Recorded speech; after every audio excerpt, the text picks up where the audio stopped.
Hello प्यारे बच्चों, फिर से आप सबका स्वागत है हमारे इस चैनल लर्न एंड शेयर पे।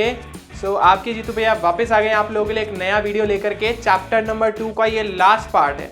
ठीक है, हमने बहुत सारी चीज़ें पढ़ी और लास्ट लेसन के अंदर हमने कुछ एग्जाम्पल्स कवर करे थे। अब हम कुछ बैक क्वेश्चंस करेंगे। ठीक है, कुछ सिलेक्टेड क्वेश्चंस ही हमने लिए हैं क्योंकि बाकी सारे क्वेश्चंस यहाँ तो बहुत ज़्यादा ट्रिकी हैं, मतलब वो कंपटीशन के पर्सपेक्टिव से दे रखे हैं। तो हमने भी उसमें से भी कुछ सिलेक्टेड क्वेश्चंस किए जो कि एग्जाम में भी आने के चांसेस रहते हैं। ठीक है, वो क्वेश्चन नहीं लिए जो ना कि कंपटीशन में आ रहे हैं ना ही आपके बोर्ड पॉइंट ऑफ व्यू से इतने इंपॉर्टेंट है, वही लिए जो दोनों के पर्सपेक्टिव से अच्छे इंपॉर्टेंट है। ठीक है, चलिए तो आज का लेसन स्टार्ट करते हैं। तो पहले लेसन में हमारी चिंकी मैडम वापस आई है, इस बार रेड कलर की ड्रेस पहन के। लास्ट टाइम भी रेड कलर की थी मैम की। ठीक है, तो चिंकी मैम वापस अपने क्वेश्चन लेकर आई है। चिंकी मैम का पहला क्वेश्चन बैक एक्सरसाइज का। तो चिंकी मैडम पूछती है कि रिक्त स्थानों की पूर्ति करनी है मात्रकों के उचित परिवर्तन द्वारा। ठीक है, अब यहाँ पे आपको क्या करना है, आपको एक मात्रक पद्धति से दूसरी मात्रक पद्धति में जाना है। आपको दिख रहा होगा यहाँ पे हमने एम के ऐसे दिखा है क्योंकि केजी मीटर और सेकंड में है, यहाँ ग्राम सेंटीमीटर और सेकंड में है। करने को तो आप इस क्वेश्चन को डायरेक्ट भी कर सकते हो, बट हमें क्योंकि उसने बोला है मात्रक परिवर्तन का उपयोग करना है, तो मात्रक परिवर्तन के लिए हमने एक कॉन्सेप्ट पढ़ा था छोटा सा। वो कॉन्सेप्ट क्या था, n1 u1 is equals to n2 u2। जहाँ पे n जो है उसका न्यूमेरिकल वैल्यू यानी संख्यात्मक मान है और u क्या है उसका मात्रक है। ठीक है, तो हमें क्या करना है, पहले n की वैल्यू दिख रही है आपको 1 दे रखी है और इसका मात्रक है u1 पूरा, फिर हमें n2 की वैल्यू पता नहीं और ये पूरा हमारा मात्रक। तो जैसे हमने पहले किया था n2 equals to n1 u1 upon u2। तो आपको आई गेस याद होगा कि हमने यहाँ पे मात्रकों का उपयोग किया था, हमने यहाँ पे विमाओं का उपयोग किया था। तो विमा अगर आप निकालोगे तो वैसे तो आराम से निकल जाएगी क्योंकि यहाँ पे केजी लिखा है तो m के ऊपर घात लगा दो 1। ठीक है, मीटर लिखा है, मीटर के ऊपर 2 है तो घात लगा दो 2 और टाइम के ऊपर लगा दो -2। ठीक है, तो ये m1 L2 t-2 हमें इसकी विमा मिल गई है। ठीक है, तो अपने को क्या करना है, छोटा सा काम, n2 का मान पता नहीं, n1 का मान कितना हमारे पास, n1 का मान है 1, u1 अपॉन u2 पता ही हमें को, u1 कौन है और उसके ऊपर माइनस कर दो। इसके बाद का स्टेप तो आई गेस सबको आता ही होगा, बहुत आसान। सबसे पहले इन केजी मीटर और सेकंड को इनके उसमें परिवर्तित कर दिया। अच्छा, सेकंड तो सेकंड मार दिया इसने बेचारे इसको, तो इसका तो काम ही खत्म। ठीक है, n2 का मान हमारे पास कितना आया, केजी का मतलब हो गया 10 की घात 3 1000 ग्राम, और नीचे हमारे पास कितना है ग्राम और इसके ऊपर घात है 1, मीटर का आ जाएगा 10 की घात 2 सेंटीमीटर अपॉन सेंटीमीटर और इसकी घात हमारे पास आ जाएगी 2। तो जैसा मैंने आपको बोला था ये सेंटीमीटर को खा जाता है, तो ये इसको खा गया और ये भी इसको खा गया। ठीक है, तो यहाँ पे हो गया 10 की घात 3 गुणा 1, और भी हमने बात की तो यहाँ पे आ जाएगा 3, यहाँ पे 2 दूनी 4, यहाँ आ जाएगा 10 की घात 4।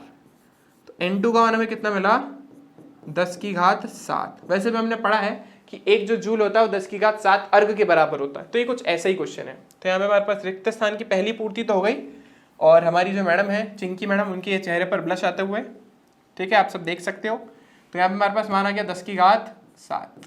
ठीक है, तो पहला तो बहुत आसान था। ऐसे हमें ये वाला भी करना है और इसके बाद ये वाला भी करना है। ठीक है, तो बस सबके अंदर विमा यूज होगी। सेकंड वाला पार्ट देखते हैं। ओके, सेकंड वाला पार्ट है हमारे पास मीटर और सेकंड की घात -2।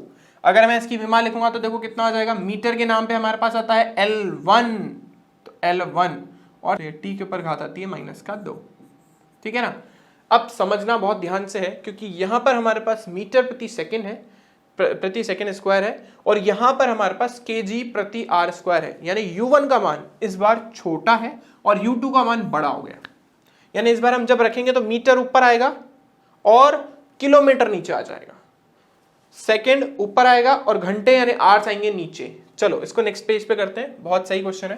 तो 3 मीटर सेकंड की घात -2 और इसको किलोमीटर घंटे की पावर -2 में परिवर्तित करना है। ठीक है, तो हमारे पास आपको दिख रहा होगा बहुत प्यारा कि n1 का मान ये रहा, ये हमारा u1, n2 हमें पता नहीं और ये हमारा u2।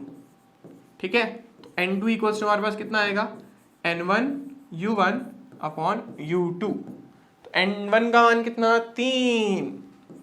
u1 के लिए हम ऊपर लिखेंगे कौन, मीटर। अच्छा, इस बार केजी का काम नहीं है तो अब चाहो तो केजी लिखना चाहो तो लिख दो, घात 0 आएगी, पर लिखने का कोई सेंस नहीं है, उसको हमने हटा ही दिया। तो यहाँ पे आ गया मीटर, नीचे आ गया किलोमीटर। यहाँ पे आ गया हमारे पास सेकंड और इस नीचे आ गया घंटे यानी आवर्स। ठीक है, तो नीचे हम लिख देते हैं आवर्स यानी घंटे।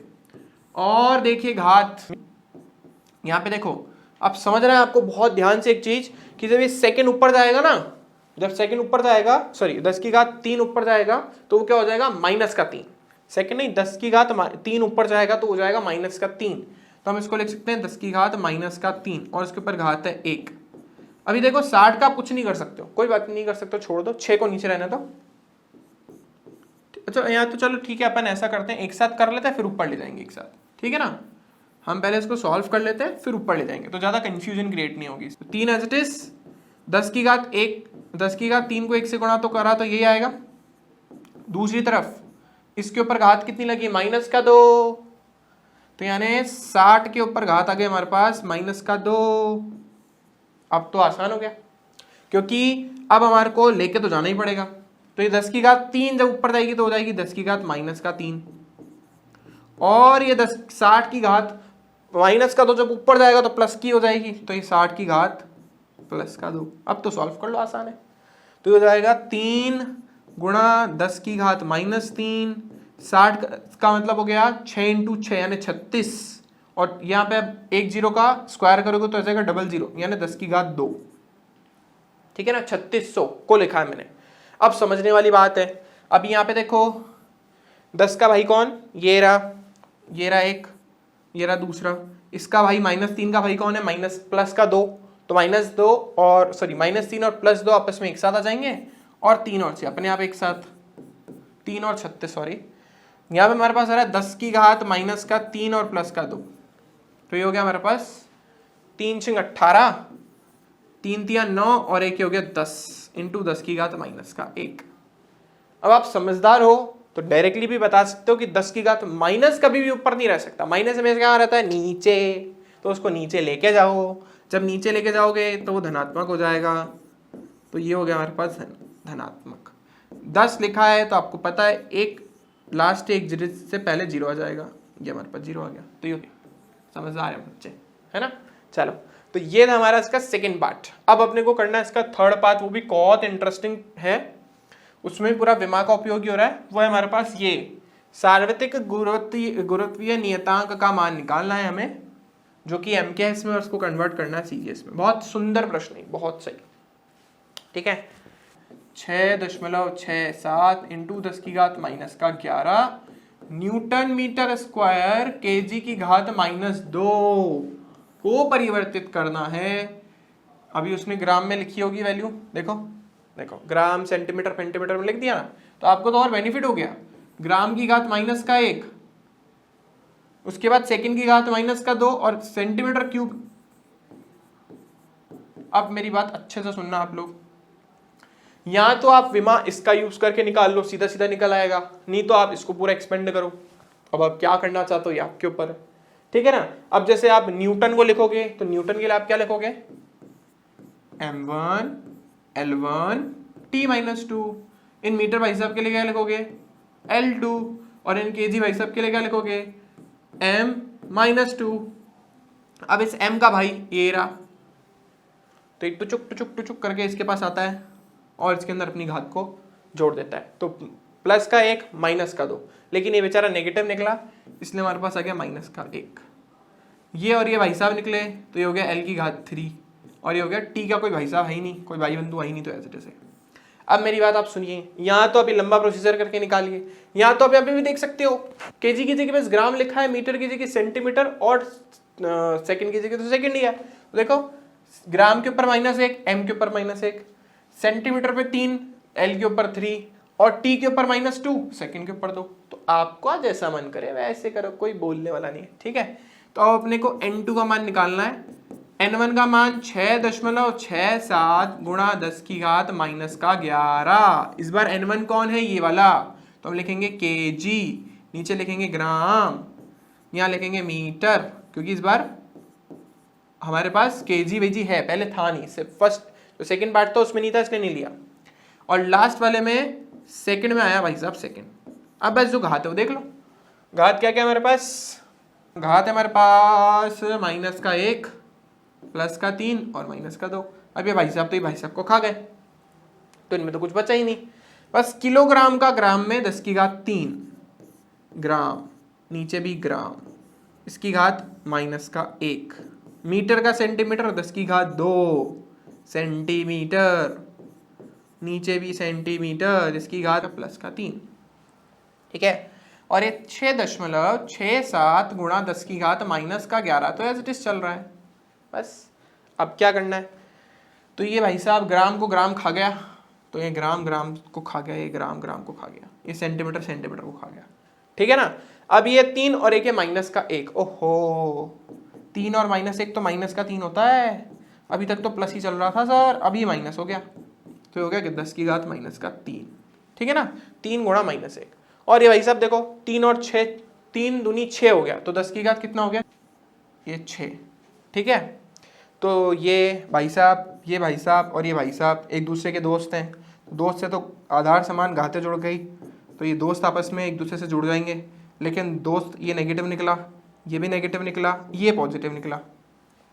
ठीक है, तो मान क्या आया देखो, -11, -3, -14, -14 में 6 जोड़ोगे तो आएगा -8, तो आया हमारे पास 6.67 गुणा 10⁻⁻8। ठीक है ना, तो बस लिख दो यहाँ पे जो मान है हमारा, 6.67 गुणा 10⁻⁻8, ये आ गया हमारा उत्तर तीसरा भी।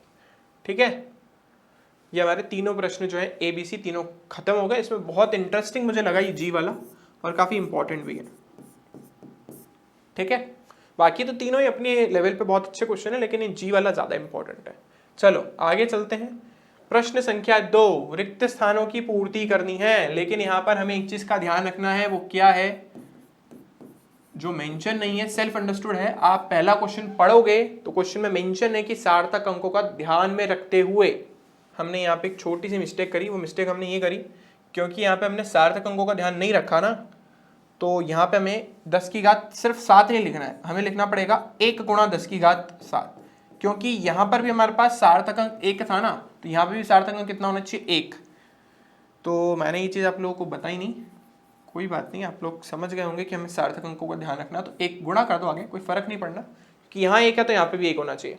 अच्छा, इसका जो रिजल्ट निकला था हमारा, तो मैं तो खुद भी भूल गया हूँ, 10 की घात 10.8 ऐसा कुछ आया था, जहाँ तक याद है मुझे भी, है ना। लेकिन यहाँ पे समस्या क्या है कि यहाँ पे सार्थक अंक है 2 और यहाँ पे सार्थक अंक है 3, तो अब अपने को क्या करना पड़ेगा, वही जो हमेशा ऐसे करते आते हैं, पूर्णांकित करेंगे। ये मैंने आपको बताया नहीं, सार्थक अंकों का ध्यान रखना था इसमें। और जो बी वाला पार्ट है ना, इसमें उत्तर आ रहा 10.8।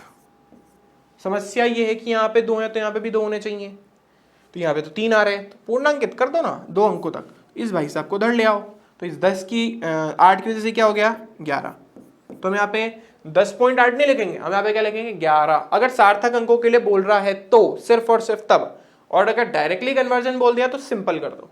अभी जो इसका 2.2 है ना, इसमें तो अपने को सार्थक अंकों का ध्यान रखना है, ठीक है ना, इसमें तो मैंडेटरी है। फर्स्ट वाले में आप रखोगे, अगर क्वेश्चन में लिखा है, ऊपर मेंशन किया है कि सार्थक अंकों का ध्यान रखो, रख लेना, नहीं तो फिर छोड़ देना। चलो क्या पूछा है, 1 सेंटीमीटर भुजा वाले घन का आयतन, घन बोले तो क्यूब, ठीक है। तो अब क्यूब का आयतन का सूत्र तो बहुत सिंपल ही होता है हमारे पास, भुजा क्यूब यानी ए क्यूब, 1 गुणा 1 गुणा 1। पर समस्या क्या है, यहाँ पे सेंटीमीटर है और यहाँ पे मीटर है, सार्थक अंकों का ध्यान रखना है। इसमें एक सार्थक अंक है तो उसमें भी एक ही होने चाहिए। तो मैंने आपको बोला था जब भी आप कन्वर्जन करो, कोशिश करो कि आप उसको घात में रहने दो। अब जैसे सेंटीमीटर है ना, तो 1 सेंटीमीटर में 1/100 मीटर होते हैं, या हम बोल सकते हैं 10 की घात -2 मीटर, ठीक है ना। ये कहाँ से आया रिलेशन, हम जानते ही हैं कि 1 मीटर कितने के बराबर होता है 100 सेंटीमीटर के, तो उल्टा कर दिया, यानी इन 100 सेंटीमीटर को 100 को नीचे ले गए भाई साहब को, ठीक है। तो ये करना है अपने को, तो 1 सेंटीमीटर 10 की घात -2 मीटर के बराबर है। लेकिन किंतु परंतु हमें एक चीज ध्यान रखनी है कि यहाँ पे एक सार्थक अंक है तो यहाँ पे भी एक होना चाहिए, तो हम लिखेंगे 1 गुणा 10 की घात माइनस का, तो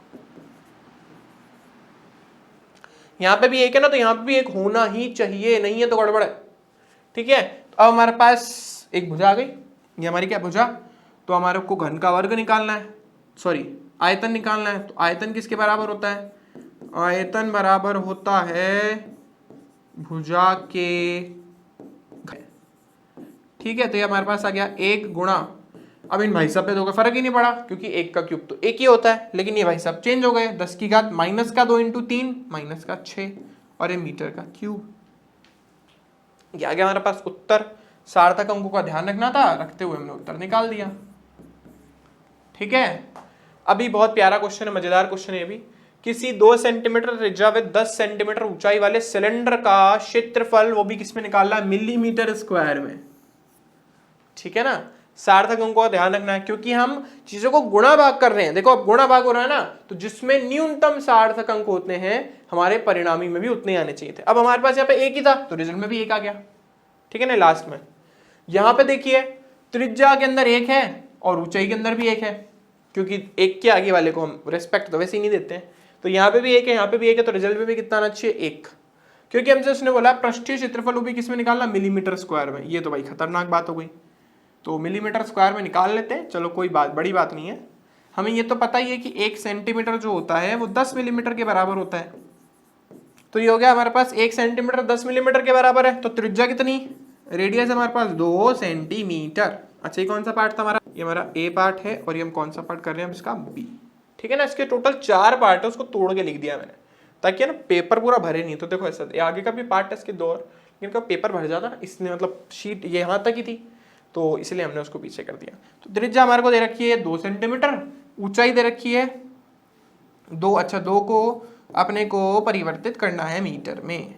अब आप बोलेंगे सर इसको 20 भी लिख सकते हैं, तो लिखो ना, कौन मना कर रहा है। तो भी सार्थक, बस सार्थक अंकों का ध्यान रखना है। इसमें 1 है तो उसमें भी 1 ही रहना चाहिए, तो 20 में भी रहेगा, कोई इश्यू वाली बात नहीं है। हाइट यानी ऊंचाई हमारी कितनी है, ऊंचाई है हमारे पास कितनी, 10 सेंटीमीटर। तो ये 10 सेंटीमीटर, हम इसको लिख सकते हैं 10 गुणा 10 मिलीमीटर। आप चाहो तो 100 लिख दो, इसमें भी 1 है उसमें भी उतने रहेंगे, मेरे को कोई प्रॉब्लम नहीं है। मैं आपको क्यों बार बार 10 की फॉर्म में लिखवा रहा हूँ, यहाँ पे समझाया जैसे, ठीक है ना, ताकि आपको ये चीज हमेशा याद रहे कि फिजिक्स में सार्थक अंकों का जब भी ध्यान रखना है तो चीजें 10 की घात के रूप में रहे, ठीक है ना। इससे सार्थक अंकों पर कोई प्रभाव नहीं पड़ता हमारा। तो अपने को क्या निकालना है, इसका निकालना है पृष्ठीय क्षेत्रफल 2πr/h। तो हमारा पृष्ठीय क्षेत्रफल को हम बोलते हैं surface area, CSA, curve surface area. तो हमारा मैंने उसको ऐसे लिख दिया, सूत्र होता है 2πr/h। तो आपका काम है आगे करना, चलो मैं ही कर देता हूँ, फिर आप बोलोगे सर रोज रोज होमवर्क देते रहते हो आप तो ये हो गया हमारे पास। चलो इसको 20 लिख देते हैं और उसको 100 लिख देते हैं, ठीक है ना। अब देखो वैसे तो आसानी है क्योंकि क्योंकि क्योंकि क्योंकि ये पॉइंट हमारा जब हटेगा, ये पॉइंट भाई साहब हटेंगे तो नीचे 100 आएगा और ये 2 0 को खा जाएंगे। खाने के बाद हमारे पास क्या बचेगा, जो बचा वो लिख देते हैं। हमारे पास बचा है 2 गुणा 314 गुणा 20, ठीक है ना। कैलकुलेशन करेंगे तो कितना आएगा, मैं कर लेता हूँ साइड में और लिख देता हूँ वहाँ पे। 314 को 4 से गुणा करना ना, हाँ 4 चौक 16, 4 एकम 4 और 1 5, 4 तिया 12, तो आया 1256। तो उत्तर हमारा आ रहा है 1256 और ये आ रहा है 0। मैंने तो बोला था गड़बड़ होनी है, हो गई। क्योंकि यहाँ पे सार्थक अंक चाहिए था 1 और सार्थक अंक आ रहे हैं 1 2 3 4। अब क्या करें, अब तो फंस गए। इसके लिए बनाते हैं पीछे। अब अपने को थोड़ा सा लगाना पड़ेगा दिमाग। गुणा तो सही किया ना हमने, हाँ ठीक तो लग रहा है। तो ये आया हमारे पास, वो भी मिलीमीटर स्क्वायर में। और हमें करना क्या है, हमें करना ये है कि इसको एक सार्थक अंक में परिवर्तित करना। आप सर ये कैसे संभव है, संभव है, बिल्कुल संभव है, कुछ भी असंभव नहीं है संसार में, सब संभव है, ठीक है। आप चाहो तो एक काम कर सकते हो, इसको अभी से ही वो करना चालू करो जो हम हमेशा से करते आए, पूर्णांकित करना। तो ये 0 की वजह से तो इसका कुछ होना नहीं, इस 6 की वजह से इसका कितना हो जाना है, इस 6 की वजह से इसका हो जाना है 6। ये हो गया हमारे पास 0 0, ठीक है। हमने इसकी वजह से इसमें चेंज किया, इसकी वजह से इस भाई साहब में चेंज करोगे, करोगे नहीं करोगे, करेंगे करेंगे। तो यहाँ पे आ जाएगा हमारे पास 3। अभी भी सार्थक अंक बचे 2। अब इसकी वजह से इसमें चेंज करोगे नहीं, आप चेंज नहीं करेंगे। तो उत्तर हमारे पास आ रहा है 10,000। एक सार्थक अंक है मिलीमीटर स्क्वायर में। तो इस क्योंकि हमें सार्थक अंकों का ध्यान रखना था, इसलिए मैंने उत्तर लिखा है 12,560 का लिख दिया, हमारे 10,000 पे पहुंच गए। बहुत गड़बड़ है, बहुत ज़्यादा एरर है इसमें तो, पर जो भी है सार्थक अंक का तो ध्यान रखना ही हमें, ठीक है ना, इसलिए हमने 10,000 लिखा है। अदरवाइज हम उत्तर लिखते थे 12,560। 10,000 पे कैसे पहुंचे, क्योंकि एक ही सार्थक अंक चाहिए था। या तो फिर आप इसको कुछ ऐसा लिख सकते थे, हाँ वो भी ऐसे रहता, एक तो चाहिए ही हमें, ठीक है। अब हम कुछ कर नहीं सकते इसमें, तो सार्थक अंकों का तो आपको ध्यान रखना ही पड़ेगा। चलो अब चलते हैं आगे। तो एक गाड़ी चल रही है, कितने वेग से, कितनी चाल से, 18 किलोमीटर प्रति घंटे की चाल से। एक सेकंड में कितनी दूरी तय करेगी, लेकिन दूरी चाहिए मीटर में। तो चलो कोई बात नहीं यार, हमें तो निकालनी है दूरी बराबर चाल गुणा समय होता है, लेकिन समय सेकंड में, चाल जो हमारी वो किलोमीटर प्रति आवर में, बड़ी समस्या है। तो इसके लिए एक छोटा सा टिक सबको पता ही होगा, छोटी क्लासेस में पढ़कर आए हो, नहीं तो फिर यहाँ तो सुनो कि जब हम किलोमीटर प्रति आवर से मीटर प्रति सेकंड में आते हैं तो 5/18 से गुणा कर देते हैं। सर कैसे आया, अरे किलोमीटर को मीटर में करने के लिए कर दो 1000 और घंटे को सेकंड में करने के लिए 60 गुणा 60। ये 2 जीरो तो खा गई भाई साहब, ये 2 पंजे 10, 2 तिया 6, तो 6 तिया हो गया 18, तो आ गया हमारे पास 5/18। तो 5/18 से हमको करना है गुणा, जब जाना है किलोमीटर से किस में, मीटर में, तो कर दो भाई। तो चाल हमें कितनी दे रखी है, चाल हमें दे रखी है 18 किलोमीटर प्रति घंटा। ये हो गया हमारे पास 18 गुणा 5/18, हमें मिला 5 मीटर प्रति सेकंड। ये क्या है हमारी, ये है हमारी चाल। इसमें कितने सार्थक अंक, 1, समय में कितना, 1, दोनों को कर रहे हैं गुणा, तो रिजल्ट में भी कितना आना चाहिए, 1, तो 1 लाना पड़ेगा, लाना तो पड़ेगा ही।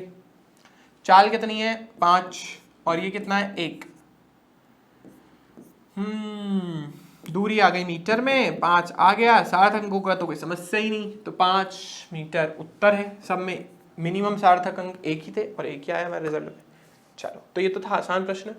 शीशे का अपेक्षित घनत्व जो है वो इतना है, तो इसका घनत्व ग्राम सेंटीमीटर प्रति सेंटीमीटर क्यूब एवं केजी प्रति मीटर क्यूब में ज्ञात करना है। तो देखो अपेक्षित घनत्व क्या होता है, ये हमसे सबसे पहले पढ़ना पड़ेगा। तो जाना पड़ेगा क्लास 9th में, दाब के बाद एक टॉपिक था ना अपेक्षित घनत्व, सबसे लास्ट में, उसमें जाना पड़ेगा। तो चलो मैं आपको बता देता हूँ, इतना तो पुराना आपको शायद याद होगा नहीं। तो अपेक्षित घनत्व को अंग्रेजी में बोलते हैं रिलेटिव डेंसिटी।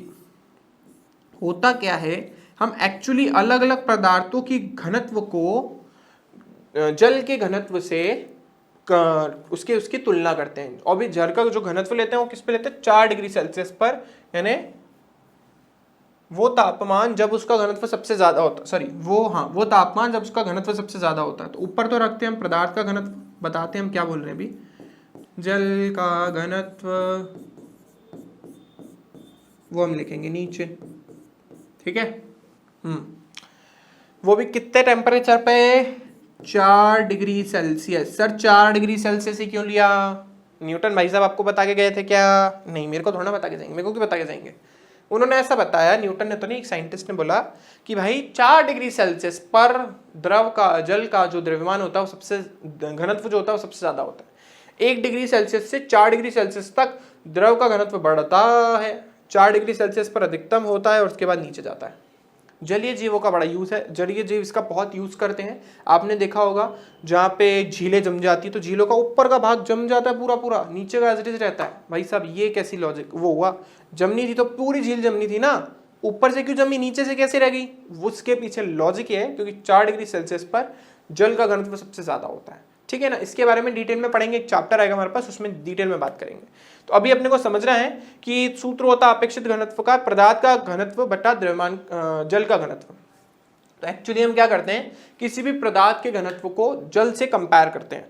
अगर अपेक्षित घनत्व जो है यानी किसी भी पदार्थ का घनत्व जल के घनत्व से ज्यादा निकल जाता है, मतलब अपेक्षित घनत्व 1 से ज्यादा आ गया, तो समझ जाओ वो तो नीचे डूबनी है। अगर किसी पदार्थ का घनत्व जल के घनत्व से कम निकलता है तो समझ जाओ तैर जाएगी, यानी इसका मान 1 से कम और बराबर 1 तो बीच में, जैसे कि हमारी सबमरीन होती है। ठीक है, चलो उसके बारे में भी डिटेल में हम बात नहीं करते, हमें तो पदार्थ के घनत्व की गणना करनी है। तो किसके बराबर होगा? आपेक्षित घनत्व और गुणा जल का घनत्व। अब जल के दो घनत्व हैं, अगर आप जल का घनत्व लेते हैं केजी प्रति मीटर क्यूब में तो वो इतना होता है 10⁻³ यानी 1000, ये भी आपने 9th में पढ़ा है। और अगर ग्राम प्रति सेंटीमीटर क्यूब में लेते हैं या ग्राम सेंटीमीटर की घात -3 में लेते हैं तो उसका आता है 1। ठीक है, तो अपने को बस ध्यान रखना है और अपना काम करना है। बस ध्यान रखिएगा, जैसे कहाँ गया हमारा, हाँ ये रहा। ठीक है ना, आप चाहो तो इसको 1000 लिख लो, आपके लिए ज़्यादा कन्वीनियंट रहेगा। अगर आप 10⁻³ लिखना चाहते हो तो ठीक है, कोई इशू वाली बात नहीं है। बस ध्यान रखना जब लिख रहे हो तो उसको 1 × 10⁻³ लिखना, क्योंकि सार्थक अंक 1 होना चाहिए, क्योंकि इसमें भी 1 है। ठीक है, तो अपने को अपेक्षित घनत्व दे रखा है ये रहा, और हमें उस पदार्थ का या सीसा, जो भी सीसा इसने दे रखा है, सीसा मरकरी जो होती है आपकी थर्मामीटर में जो डलती है उसके बारे में बात कर रहा है। तो आपको ग्राम प्रति सेंटीमीटर क्यूब में और केजी प्रति मीटर क्यूब में ज्ञात करना है। तो कोई बात नहीं, अपेक्षित घनत्व कितना 11.2 गुणा वो हो रहा 1000। ओके, सार्थक अंक इसमें कितने हैं? इसमें तो सर 3 है। इसमें सार्थक अंक कितने हैं? सर इसमें तो 1 ही है। तो रिजल्ट में भी कितने आने चाहिए? 1 ही आना चाहिए। तो उसका हम उत्तर क्या लिखेंगे? 11। अब देखो ये पॉइंट हटा, नीचे 10 आया, 1 से कटा तो कितना आया? 11,200। ठीक है, अब समस्या क्या? समस्या ये सर कि यार हमें तो 1 ही सार्थक अंक चाहिए, मिल तो 3 गए। कोई बात नहीं, क्योंकि गुणा कर रहे हैं ना, तो न्यूनतम सार्थक अंक जिसमें होंगे वही देखने पड़ेंगे। तो इसकी वजह से इसमें कोई परिवर्तन नहीं और इसकी वजह से इसमें कोई परिवर्तन नहीं, तो हम इसको क्या लिख सकते हैं? इसको हम लिख सकते हैं 10,000। सार्थक अंकों का ध्यान रखा इसलिए, वो भी किसमें? केजी प्रति मीटर क्यूब। तो यहाँ हमारे पास आ गया उत्तर 10,000। वैसे हम एक काम और कर सकते थे, ठीक है, कभी कभी शायद कहीं कहीं बुक्स में किया भी होता है। जैसे 1000 लिखा ना, तो इसकी एक्यूरेसी बढ़ाने के लिए कि हम चाहें कि भाई हम चाहते हैं कि है ना ये जो मान है ना, इसमें 3 बहुत वो हैं, 3 हमारे सार्थक अंक, तो इसमें भी 3 हो जाए। तो 3 कैसे होंगे? तो मैं आपको बताता हूँ कैसे लिखने। अगर आपको लिखने हो तो 1.00 इंटू 10⁻³ कितने सार्थक अंक निकले? 3। इसमें सार्थक अंक लिखने 1.00 ग्राम प्रति सेंटीमीटर क्यूब, इसमें भी 3 हो गए। इसमें 3 तो रिजल्ट में भी 3 आ जाएंगे। ठीक है ना, पर अपने को ऐसा करना नहीं है। अगर आप ये वाला मान लोगे ना, तो फिर आपका रिजल्ट जो है, ये जो हमने लिखा है ना, ये बिल्कुल करेक्ट है वाला, यहीं तक के लिए छोड़ देना है। लेकिन अगर आपने 1000 लिख के छोड़ दिया, आप मान के चल रहे हो कि 1000 है, 1000 में आपको उसको 10,000 लिखना पड़ेगा।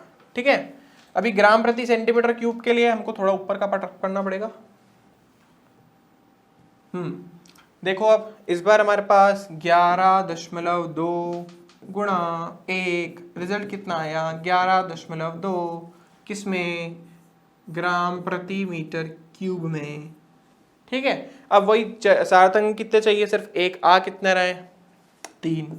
तो आपको पता है इसको कैसे करेंगे? करने के बाद ऐसा कुछ आएगा, यानी इसका लगभग मान जो है सार्थक अंकों का ध्यान रखते हुए इतना आया।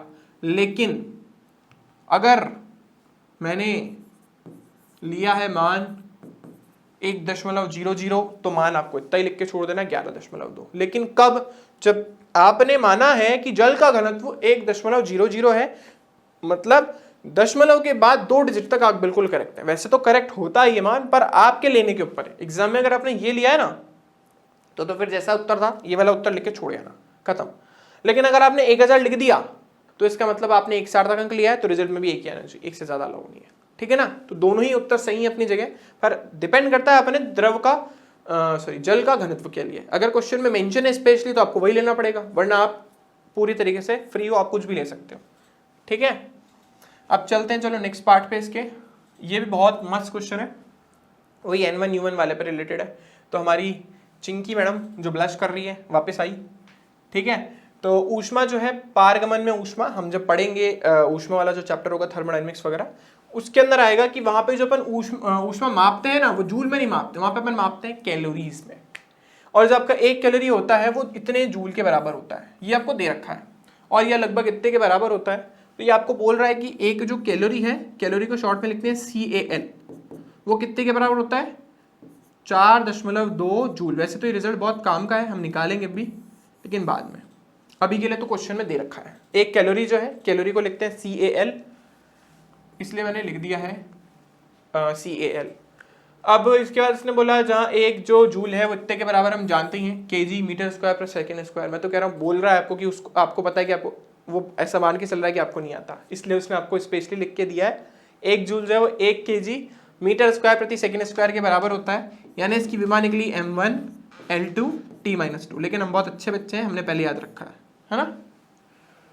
अब हम मात्रकों की कोई नई प्रणाली उपयोग कर रहे हैं जिसमें द्रव्यमान का मात्रा कितना है, यानी आपने द्रव्यमान को किस में मापा, द्रव्यमान को आपने मापा अल्फा kg में, ठीक है। और लंबाई को आपने मापा, तो ये लंबाई हमने मापी है बीटा मीटर में, ठीक है। और लास्ट हमारा जो समय है उसको हमने मापा है गामा सेकंड में। अगर किसी को नहीं पता तो इस सिंबल को हम बोलते हैं गामा, ठीक है, गामा सेकंड, इसमें अपन ने मापा है, क्वेश्चन में लिखा है। तो यानी ये जो मात्रक प्रणाली हमारी N2 वाली मात्रक प्रणाली है। हमारी N1 वाली मात्रक प्रणाली थी क्या थी, जिसमें हम kg में ले रहे थे, मीटर में ले रहे थे और सेकंड में ले रहे थे।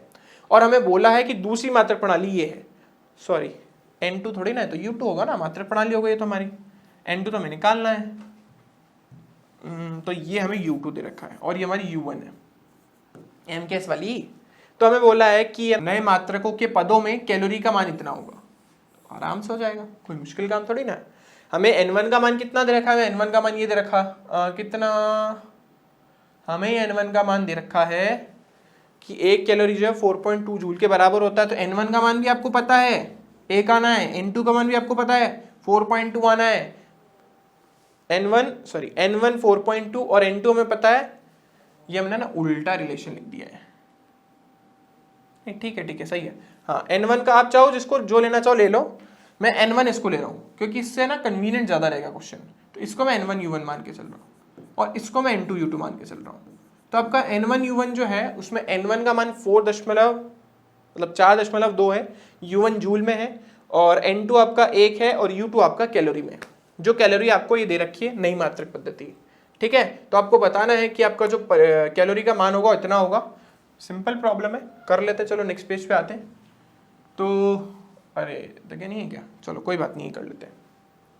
तो देखो हमारा जो मान है वो तो 4.2 ही होगा, यानी हमें U इस बार निकालना है कौन, दूसरे का परिमाण, यानी हमें इसको कन्वर्ट करना है, कैलोरी के मान को जूल को हटा देना है, ठीक है।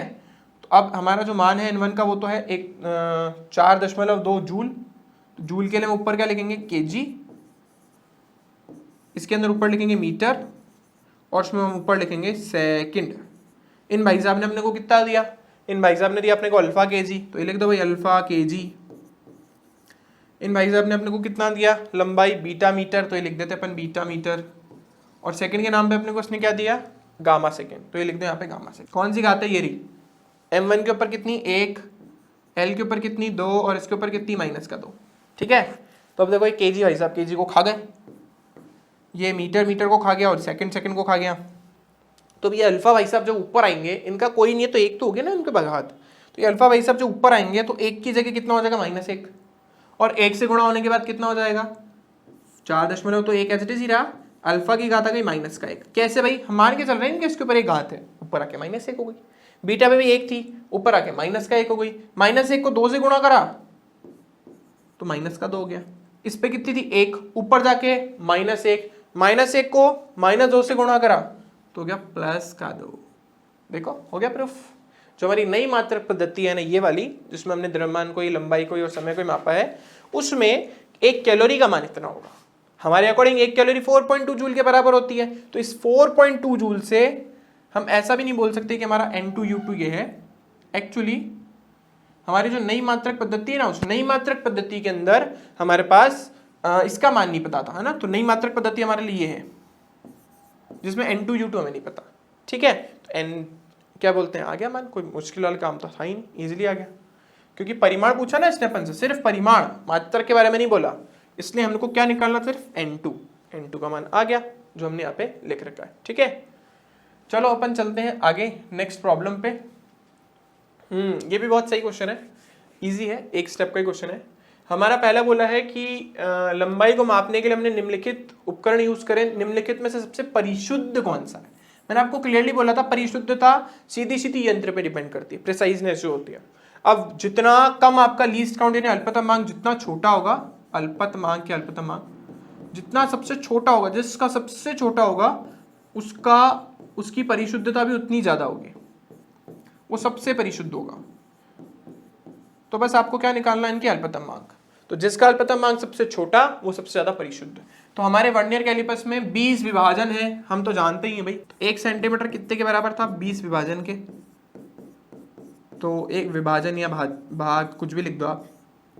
तो एक जो हमारा विभाजन है वो कितने के बराबर हुआ, एक विभाजन हमारा हुआ 1/20 सेंटीमीटर। इसको परिवर्तित करोगे कितना आएगा, 0.05। तो पहले वाले का अल्पतमांक आ गया 0.05। दूसरा हमें कौन दे रखा है, अच्छा हमने यहाँ पे एक बहुत बड़ी गड़बड़ कर दी भाई। गड़बड़ ये करी कि 1 मिलीमीटर होता है यार, हमने 1 सेंटीमीटर लिखा है, तो गड़बड़ तो है ही। चलो कोई नहीं, इसको रख कर देते हैं। 1 मिलीमीटर होता है ना हमारा उसके बराबर भाग उसके क्योंकि हमारा जो वर्नियर कैलिपर्स में जो स्केल होता है मिलीमीटर के इक्वल होता है, मिलीमीटर के डिफरेंस के इक्वल। तो हमारे पास जाएगा 0.05 मिलीमीटर। अब आगे चलते हैं। अब बोला है स्क्रू गेज जिसमें चूड़ी अंतराल है 1 मिलीमीटर, जो जनरल क्वेश्चन है वही है, और इसके अंदर 100 विभाजन है। तो यानी एक जो आपका मिलीमीटर है वो आपके 100 विभाजन के बराबर है। तो यहां से हमारा एक विभाजन कितना आया, एक विभाजन हमारा आया, बस ये 100 भाई साहब को नीचे ले जाओ, तो हो गया 1/100 मिलीमीटर, यानी 0.01। इसका आया 0.05, इसका आया 0.01। ज्यादा परिशुद्ध कौन, 0.01। लेकिन भाई साहब तीसरे भी हैं यहाँ पे, तीसरे हैं प्रकाशिक यंत्र। जैसा मैंने आपको बताया था वैसे कि प्रकाशिक यंत्र जो होता है वो जब हमें 4000 से 7000 एंगस्ट्रॉम की वैल्यू मापनी होती है तब यूज करते हैं, 4000 से 7000। तो यहाँ पे हम जब इसका लीस्ट काउंट निकालेंगे तो हम मान के चलेंगे कि इसका जो एक भाग होता है ना, वही एक हमारा जो मिलीमीटर है वो जो हमारा 1 मिलीमीटर नहीं, इस बार 1 मीटर जो है, या इसका जो लीस्ट काउंट होता है ना, आप सीधा सीधा लीस्ट काउंट ही देख लो, कोई मुश्किल नहीं है, 1 एंगस्ट्रॉम होता है ना, यानी 10 की घात -10 मीटर। मीटर को सेंटीमीटर परिवर्तित करो 100 से गुणा हो जाएगा, मिलीमीटर में परिवर्तित करो 10 की घात 1 से, यानी 10 से गुणा हो जाएगा। तो कुल मिला के अगर हम मीटर से मिलीमीटर में जाना चाहते हैं तो हम इसको गुणा करेंगे 10 की घात 3 से, तो हमारे पास आ जाएगा 10 की घात -7 मिलीमीटर। अभी देखो 7 का मतलब 0.00000, 6 बार 0 फिर 1, तो सबसे छोटा कौन निकला, ये। तो सबसे परिशुद्ध कौन सा, ये। वैसे ओरली आप उत्तर दे सकते थे, ठीक है, पर हमें थोड़ा सा कैलकुलेशन करके बताना पड़ता है। चलो ये भी बहुत इजी क्वेश्चन है, ये भी 2-4 स्टेप का क्वेश्चन है कि भाई ये कोई छात्र है, उसने 100 आवर्धन के एक सूक्ष्मदर्शी द्वारा देखकर मनुष्य के बाल की मोटाई को मापता है, और 20 प्रेक्षण लेने के बाद उसे ज्ञात होता है कि सूक्ष्मदर्शी के दृश्य क्षेत्र में बाल की औसत मोटाई इतनी है, ठीक है ना। अब आवर्धन मतलब हमने जूम करा, वो पिक्चर को कभी कभी अपन जूम नहीं करते, या कैमरे से किसी चीज को जूम करते हैं, मोबाइल के कैमरे से जूम करते जा रहे हो, तो उसके पास भी एक सूक्ष्मदर्शी है, जूम करता जा रहा है, और कितना जूम करा उसने, 100 आवर्धन, मतलब 100 गुना जूम कर दिया। जो भी एक्चुअल बाल की मोटाई थी ना, उसको 100 गुना जूम करा उसने। तो जूम करने के बाद आप ऐसा बोल सकते हो कि जो 3.5 मिलीमीटर 100 आवर्धन के बराबर है। बेसिकली जो आपने उसको 100 गुना जूम करा, तो जब आप उसको नॉर्मली देखना चाहते हो तो आप ऐसा बोलोगे ना कि हमको तो नॉर्मली देखना है, 1 आवर्धन मतलब वापस लेकर आओ। अभी जूम किया था, जूम करा वापस जूम से वापस आ जाओ। अभी जूम इन किया था, अभी जूम आउट करोगे तो 1 आवर्धन कितने के बराबर, ये लो 100 से भाग दे दिया, तो उत्तर 0.035 मिलीमीटर, ये आ गया हमारा पास मान। बस हो गया, ठीक है ना। मैंने तो बोला था छोटा सा क्वेश्चन है, इसमें 20 प्रेक्षणों को कोई काम नहीं है, बस उसने ऐसे ही दे रखा है, ठीक है। चलो आगे चलते हैं, तो छोटा सा प्रश्न था। सार्थक अंकों की संख्या, सार्थक अंकों की कितनी सार्थक अंकों को लिखना, तो बहुत आसान है। तो यार देखो, जो भी क्या बोलते हैं, अशून्य अंक से पहले वाले जीरो काउंट नहीं होते, इसलिए 1, इसका कोई प्रभाव नहीं, तो सीधे कितने 3। दशमलव आ गया भाई, जीरो का औचित्य बढ़ गया, लेकिन अशून्य अंक से पहले वाले जीरो काउंट नहीं होंगे, तो ये नहीं होगा, लेकिन ये होगा, ये होगा, ये होगा और ये भी होगा, तो कितने होगा टोटल 4। फिर दशमलव आ गया, अशून्य अंक के बाद में है, तो हो जाएगा 1 2 3 4। सेम चीज यहाँ पे भी है, दशमलव परिवर्तित करने से कुछ चेंज तो होता नहीं है, ठीक है ना, वही दशमलव आ गया, लेकिन अशून्य अंक से पहले वाले जीरो कोई काम के नहीं है, तो इन सबको तो छोड़ दो। 1 2 3 4, तो हमने तो ये बोला था कि अगर आप स्थान परिवर्तित कर दोगे दशमलव का, तो कौन सा परिवर्तन होना, कुछ नहीं होना। इसलिए तीनों में कितना है 4 4 4, सॉरी इन तीनों में, लास्ट वालों में, इसमें भी देखो हमने दशमलव ही तो परिवर्तित किया है, तो उससे हमारे सार्थक अंकों में तो कोई परिवर्तन होता ही नहीं है, इसलिए हमारा उत्तर वही रहा। ठीक है, तो ये तो बहुत इजी लेवल का क्वेश्चन था। चलो ये भी बहुत आसान प्रश्न है।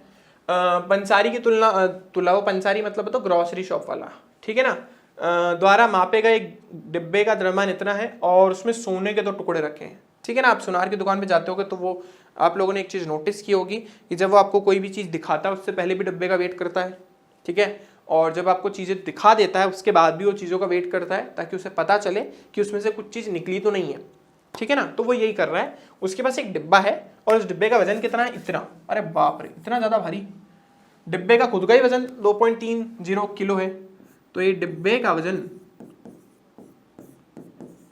यानी डिब्बे का वजन तो नहीं बोल सकते हम, उसका द्रव्यमान है ना। उसके बाद 2 सोने के टुकड़े हैं, उनका द्रव्यमान इतना इतना है, पहला टुकड़ा ही दूसरा टुकड़ा, तो टुकड़ा 1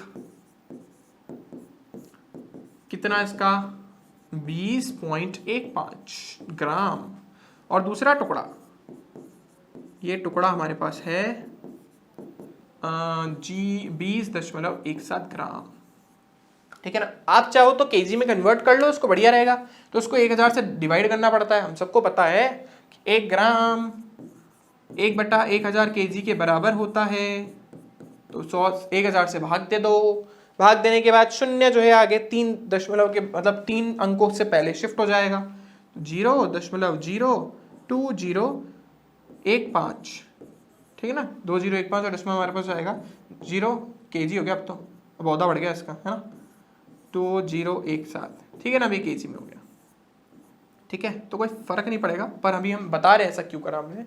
अब डिब्बे में रख दिए, पहला डिब्बे का कुल द्रव्यमान क्या है, अब दोनों को डिब्बे में रखा है तो उनका कुल द्रव्यमान पूछ रहा है, तो भाई केजी में होगा तभी तो जुड़ेगा, इसलिए मैंने उनको केजी में परिवर्तित किया, तो तीनों को जोड़ना है, तो समझना है बहुत अच्छे से कि हम जब जोड़ते हैं तो सार्थक अंक किसके बाद के देखते हैं, दशमलव के बाद के, कि दशमलव के बाद न्यूनतम सार्थक अंक किसमें, तो इसमें कितने 2, इसमें कितने 1 2 3 4 5, 1 2 3 4 5, इसमें 2 हैं, इसमें दशमलव के बाद, अच्छा दशमलव के बाद के सार्थक अंक देखने हैं, तो ये तो जीरो काउंट होने से रहा, गड़बड़ हो गई हमसे ना, एक ज़्यादा बोल दिया हमने, तो कोई बात नहीं, हम ये जीरो तो ले नहीं सकते, 1 2 3 4, तो इसमें कितने हैं 4, इसमें इसको लेंगे नहीं, 1 2 3 4, न्यूनतम कौन निकला 2, तो आने भी क्या चाहिए 2, सीधा सीधा जोड़ दो, ये पहला, दूसरा कौन है,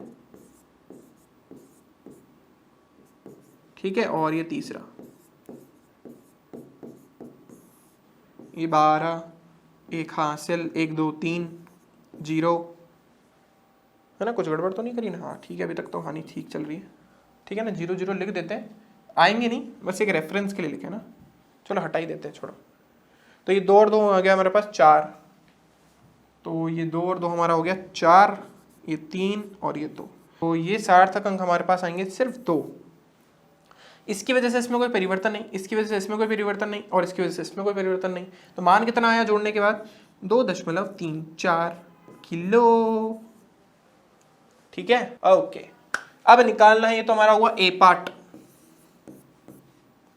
अब बी पार्ट क्या बोल रहा है, बी पार्ट बोल रहा है दोनों का अंतर सीधा सीधा घटा दो, तो आप तो ग्राम में ही रहने दो, ग्राम में घटा दोगे तो भी चलेगा और वैसे घटा दोगे तो भी चल जाएगा, ठीक है, दशमलव के बाद 2 हैं, 2 सार्थक अंक हैं, तो रिजल्ट में भी 2 आने चाहिए, ध्यान से समझना है। अब ध्यान से सुनो, माइनस करने पे आएगा 0 2। अब इसमें सार्थक अंक कितने, 1, आने कितने चाहिए थे, 2। तो आप एक 0 खुद से लगाओगे क्योंकि सार्थक अंक आने चाहिए 2, आया 1। तो हमको बढ़ाना है, जितने हैं उतने तो रखने ही रखने हैं। तो 2 है तो 2 आपको बढ़ाने के लिए आपको लिखना पड़ेगा 0.020। ठीक है, वो भी किस में निकाला अपन ने, ग्राम में। किलोग्राम में निकालते तो भी वही रहता, किलोग्राम में 4 रखने थे। तो अब देखो 4 रखने में तो और वो है 1 2 3 4, 0.0000002, फिर आगे आप 3 0 और लगाते। ठीक है ना, क्यों, क्योंकि 4 सार्थक अंक होने चाहिए दशमलव के बाद। तो ऐसे करोगे तो भी ठीक है, वैसे करोगे तो भी ठीक है। अब ये आ गया हमारा मस्त वाला प्रॉब्लम। अब हमने को ABCD के अंदर त्रुटि इस तरीके से बता रखी है, इनमें त्रुटियां दे रखी है, P की त्रुटि निकालनी है। तो ये तो बहुत बार किया है। तो P में प्रतिशत त्रुटि 3, घात आगे आओ, फिर को तो पता ही करते ही हमेशा, इसकी प्रतिशत त्रुटि, इसकी प्रतिशत त्रुटि प्लस इसका क्या मतलब होता है, दोनों पे रूट लगा है मतलब दोनों पे घात, अलग अलग आधी आधी है ना। तो ये आधी आ गया ही, डेल सी अपॉन सी गुणा 100 प्लस 1/2 डेल डी बटा डी गुणा 100। अब तो रख दो, बहुत आसान प्रश्न है। तो P में प्रतिशत त्रुटि कितनी आई, 3 गुणा 1 क्योंकि A में प्रतिशत त्रुटि इतनी है, 2 गुणा 3 क्योंकि इसमें इतनी प्रतिशत त्रुटि है, फिर 1/2 गुणा कितना आया 5 और प्लस 1/2 गुणा ये आ गया हमारे पास 2। ठीक है ना, क्योंकि A में थी, ये B में थी, ये C में थी और ये किसमें थी, D में। ठीक है ना, डायरेक्टली भी लिख सकते थे। तो ये हो गया 3 प्लस ये 6 प्लस ये 5/2 का मतलब हो गया 2.5 और ये हो गया 1। ठीक है ना, 1 कट गया, 5/2 को सॉल्व करोगे 2.5 आएगा। ये एलसीएम लेके भी कर सकते हो। तो 6 और 3 हो गया 9, 9 और हो गया 10, 10 और 2 हो गया 12.5% की त्रुटि, अनएक्सेप्टेबल। पर फिर भी क्वेश्चन है तो करना तो पड़ेगा। ठीक है, तो ये तो बहुत इजी लेवल का प्रॉब्लम था। ये आज की हमारी लास्ट प्रॉब्लम है, इसके बाद हमारा लेसन आज का खत्म हो जाएगा। ये बहुत ही स्ट्रेट फॉरवर्ड है। बस देखो कि भाई कोई पुस्तक है, कोई बुक है हमारे पास और उसने बहुत सारी प्रिंटिंग मिस्टेक कर रखी है। तो आवर्त गति कर रहे किसी कण के लिए विस्थापन के 4 सूत्र दिए गए हैं। अब ये आवर्त गति क्या होता है, जैसे पेंडुलम मोशन कर रहा था ना हमारा, ऐसे ऐसे ऐसे टिक टिक टिक टिक, वो आवर्त गति होती है, पढ़ेंगे हम चैप्टर में डिटेल में। तो उसका जो विस्थापन है उसको हम इन सूत्रों से दे सकते हैं। अब इन सूत्रों में से कौन सा सूत्र सही है, कौन सा सूत्र गलत है, आपको विमीय जो पद्धतियां, विमीय जो सूत्र अपन ने पढ़े उनका यूज करके बताना है। ठीक है, तो हमने जैसा बोला ही था कि लेफ्ट और राइट में सेम होना चाहिए, पहली चीज। दूसरी चीज, आपका जो भी हमने त्रिकोणमितीय फलन, क्योंकि यहाँ पे सिर्फ त्रिकोणमितीय फलन ही आपको दिख रहे होंगे। ठीक है, इनके अंदर जितना भी सब माल मटेरियल है वो सब शून्य होना चाहिए, वो विमाहीन होना चाहिए। ठीक है, तो ये विमाहीन बताना होना चाहिए, नहीं है तो फिर गड़बड़ हो जाएगी। अगर मैं पहले प्रश्न को देखूं तो y बराबर हमारे पास आ रहा है a साइन, मुझे लग रहा है क्वेश्चन गड़बड़ हो गई है, 2πt/t, शायद ये क्वेश्चन ऐसा है।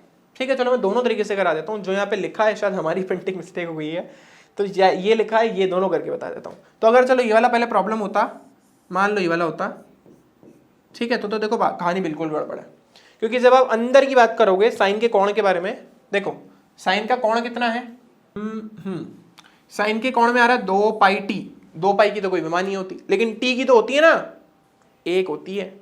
तो अगर 1 होती है तो ये तो विमाहीन होना चाहिए था, लेकिन विमा आ गई, पहली गड़बड़। दूसरी गड़बड़ देखो, इसकी और इसकी विमा आप लोगे, ये L1 क्योंकि ये, हाँ मैं आपको बताने भूल गया, A क्या यहाँ पे कण का अधिकतम विस्थापन, तो A की विमा कितनी हो गई, L1। ठीक है ना, इसके बाद न्यू है ये, सॉरी V है ये, तो V की विमा हमारे पास हो गई 4 है ना, तो L1 t-1, और t हमारा समय है। तो समय है तो ऑब्वियसली t का क्या होगा, t का हमारे पास हो जाएगा t1। ठीक है ना, तो ये हमने लिया। तो A की विमा है L1, t की विमा है t1, तो हमारे पास राइट हैंड साइड पे विमा आ रही है L1 t-1, लेकिन लेफ्ट में आ रही है सिर्फ L1, क्योंकि ये भी विस्थापन है। चलो लिख देता हूं मैं, तो y के लिए हमारे पास L1 ही आएगा। तो भाई साहब दोनों तो वैसे इक्वल नहीं है। और दूसरी बात, अंदर की जो विमा है ये वाले पार्ट की, वो विमाहीन होना चाहिए था, लेकिन विमाहीन भी नहीं है, इसलिए क्वेश्चन ही गड़बड़ है। ठीक है ना, तो ये पहला वाला तो हमारा गड़बड़ निकला, दोनों तरीके से करा अपन ने। अब दूसरे वाले पे आते हैं, y equals to a sin vt, y equals to a sin vt, ये विमाहीन होना चाहिए। क्या ये विमाहीन है? चलो देखते हैं। v की विमा कितनी है? L1 t माइनस 1, और इसकी कितनी है? इसकी है हमारे पास T1। ओहो, ये भाई साहब को खा गए, तो बचा तो L1, लेकिन इसको तो विमाहीन होना चाहिए था, ये विमाहीन नहीं निकला। पहली मिस्टेक तो यही है। तो ये जब विमाहीन नहीं निकला, वैसे देखा जाए तो इसकी विमा L1 है, इसकी विमा L1 है, यहाँ तक तो कहानी ठीक थी, लेकिन ये विमाहीन नहीं निकला, इसलिए 20 वाला भी हमारा हो गया गलत। ये भी गलत है, विमीय दृष्टि से ये सूत्र भी क्या है? गलत है। पहला भी गलत था, दूसरा भी गलत है, तीसरा हाय ये भी ठीक लग रहा है मेरे को, दिखने में ठीक लग रहा है लेकिन है नहीं, क्योंकि देखो वैसे तो साफ साफ दिख रहा है आपको। इसकी विमा निकालोगे तो L1 आएगी, इसकी विमा L1 t माइनस 1, इसकी T1 L माइनस 1। ये विमाहीन नहीं है, पहले गड़बड़ हो गई। फिर ये दोनों सेम नहीं आ रहे तो भी गड़बड़ हो गई, तो ये काट दो, ये भी गलत है। इसको चेक करते हैं, ये भाई साहब कुछ ठीक ठीक दिख रहे हैं ना। डी में करा रहा हूं, बी मैंने आपको बता दिया वहां पे a√2, a/√2 है, a√2 है, हाँ ठीक है।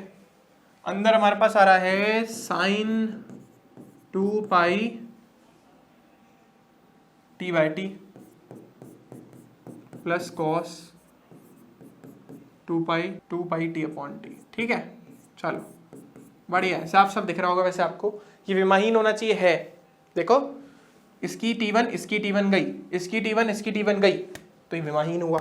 इसकी L1 है, इसकी L1 है, बिल्कुल सही, इसकी भी L1 आ रही है, इसकी भी L1 आ रही है, ठीक है, ये बात सही है। इस अंदर वाले का निकालोगे 2 पाई t/t, 2 पाई की कोई विमानी होती, T1 नीचे भी T1, ये हो गया हमारे पास T0, यानी ये हो गया विमाहीन, होना ही चाहिए था, उसमें भी सेम ही चीज़ है। इसका मतलब जो फोर्थ वाला फॉर्मूला है वो बिल्कुल करेक्ट है विमीय दृष्टि से, ठीक है। ये मुझे ऐसा लग रहा है कि इस प्रॉब्लम में कोई क्वेश्चन में कोई मिस्टेक है। चलो ठीक है, मैंने एक तो आपको बता दिया जो हमारे यहाँ पे लिखा हुआ था प्रॉब्लम।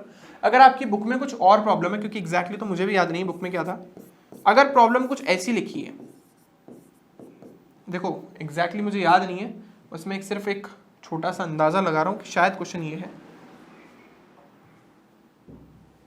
तो ये हमारे पास आए, अगर ये आ जाता मान लो, या बुक में ही दे रखा है, तो ये सही होता, क्योंकि देखो इसकी विमा L1 इसकी विमा L1 दोनों सही निकली, बराबर है, और यहाँ पे वही T से टिक गया, मर गया, तो ये विमाहीन निकला, ये पूरा विमाहीन है, दोनों सेम है, तो फिर ये फॉर्मूला बिल्कुल करेक्ट हो जाता, ठीक है ना। तो अगर इस फॉर्मूले को देखोगे तो करेक्ट है, और अगर जो यहाँ लिखा है वो देखा जाए तो वो फिर हमारा गलत है, ठीक है ना, वो फिर गड़बड़ हो जाएगी। चलो तो ये हमारा लास्ट क्वेश्चन था, तो आज के हमारे क्वेश्चंस बैक के यही खत्म होते हैं। Thank you for watching this video. घर पे रहना है और क्या बोलते हैं, पढ़ते रहना है, इधर उधर बाहर नहीं निकलना है, स्टे होम स्टे सेफ। मिलते हैं वापस नेक्स्ट चैप्टर लेने से पहले।